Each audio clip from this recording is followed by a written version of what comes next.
మీ అందరికీ వందనములు. మీ అందరూ బాగున్నారా? ఈరోజు దేవుని వాక్యము.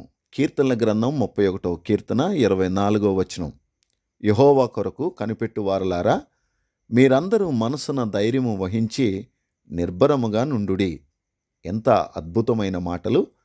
ఈ కీర్తనాకారుడు ఈ విధంగా చెప్పటంలో తన యొక్క ఉద్దేశం ఏంటి? తన జీవితంలో కలిగిన బాధలు, వేదనలు, దుఃఖము, ఆటంకాలు, ఇబ్బందుల్లో దేవుని మీద తాను కలిగి ఉన్నటువంటి మనసును మనం ఇక్కడ గ్రహించగలం. ఏమంటూ ఉన్నాడు?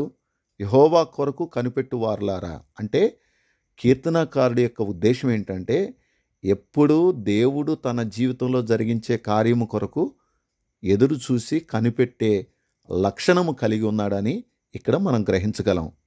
అలాంటి లక్షణములో ఆయన కలిగి ఉన్నటువంటి గొప్ప విషయం ఏంటనంటే, మనసున ధైర్యం వహించాడు, నిబ్బరముగా నున్నాడు. కనుకనే దేవుని నుండి పొందవలసిన దానికంటే అధికమైన మేలు, అధికమైన దీవెన, అధికమైన ఆశీర్వాదాన్ని అతడు పొందగలిగాడు. ఈరోజు తాను మనకు చెప్తున్న, ధైర్యంగా చెప్తున్న మాట ఏంటనంటే, నీవు కూడా దేవుని కొరకు కనిపెడుతున్నావా? అయితే నీకొక అద్భుతమైన మాట. మనసున ధైర్యంగా ఉండు, నిర్భరముగా ఉండు. దేవుడి కార్యాలను నీవు రుచి చూస్తావని కీర్తనాకారుడు చెప్తున్నాడు.